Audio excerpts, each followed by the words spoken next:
Holy Wednesday. Now it was the governor's custom at the festival to release a prisoner chosen by the crowd. At that time they had a well-known prisoner whose name was Jesus Barabbas.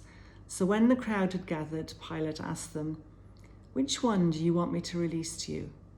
Jesus Barabbas or Jesus, who is called the Messiah?" For he knew it was out of self-interest that they had handed Jesus over to him. While Pilate was sitting on the judge's seat, his wife sent him this message: "Don't have anything to do with that innocent man, for I have suffered a great deal today in a dream because of him." But the chief priests and the elders persuaded the crowd to ask for Barabbas and to have Jesus executed. "Which of the two do you want me to release to you?" asked the governor. "Barabbas," they answered. "What shall I do then with Jesus, who is called the Messiah?" Pilate asked. They all answered, "Crucify him." "Why? What crime has he committed?" asked Pilate. But they shouted all the louder, "Crucify him!" For the people in the ancient world, a person's name said something essential about them. Even today, we forget how important our names are to us. In Welsh, we rarely, if ever, introduce ourselves by saying, "My name is Tristan." Rather, we say, "I am Tristan." In other words, our names are absolutely integral to who we are. They define us to our core. I made a video some time back in which we asked people, "Who are you?" In almost all the interviews, the first answer was their name. Only when prompted did they flesh out their answer with, "I'm a mother, I'm a lawyer, I'm a rugby supporter," and so on. Scientists have even shown that a child's name has a major impact on their life. Research is being carried out to find out why there are a hugely disproportionate number of certain names like Eleanor, Catherine, and Peter at Oxford University. There are also numerous studies into the nominative determinism, researching why people are often drawn to trades and professions that relate to their surnames.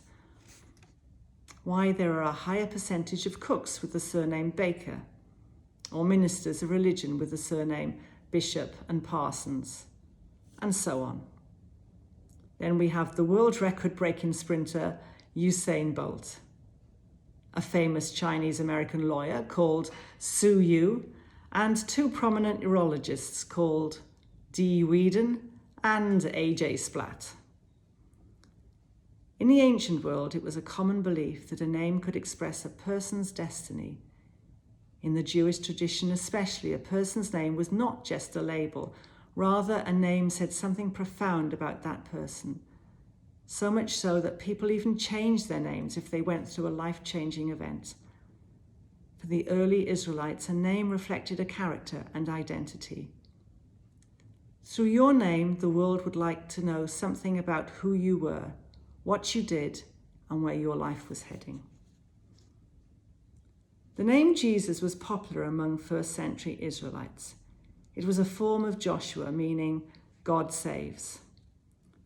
The early church father, Origen, was so troubled by the fact that today's passage gives Barabbas the forename Jesus that he suggested that it must have been added by a heretic who had cunningly adapted the gospel. Although Barabbas is now a colloquial slur in various languages such as Spanish, Serbian, and Croatian for a bad person or rogue, many have suggested that Barabbas' crime may simply have been a desire to free the Jewish people from their Roman oppressors.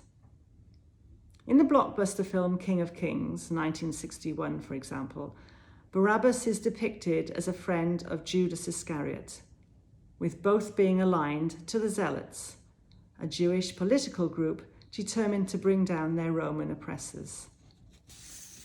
Likewise, the later animated film The Miracle Maker in 1999 also represents Barabbas as a Jewish insurgent, determined to save Israel from Roman captivity.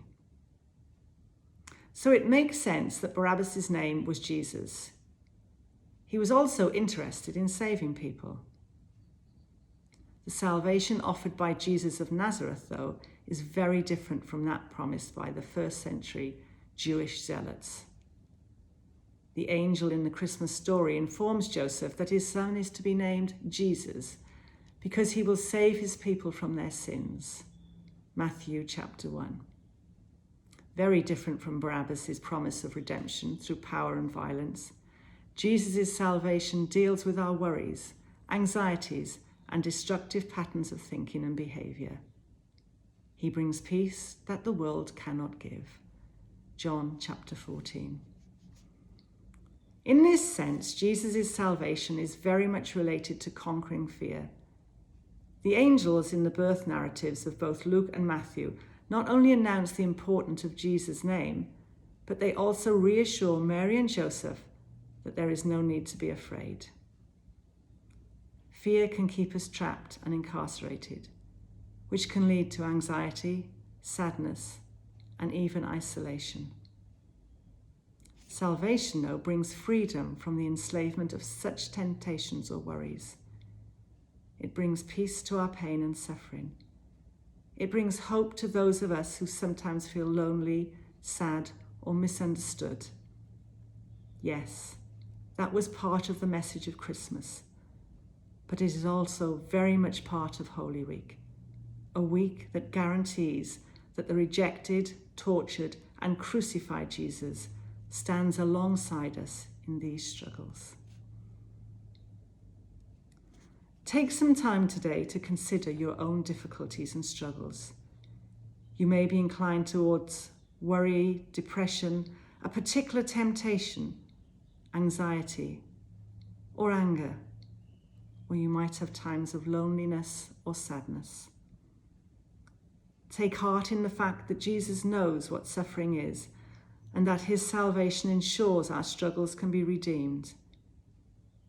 In a time of silence and prayer, ask God to bring you something of his peace that passes all understanding.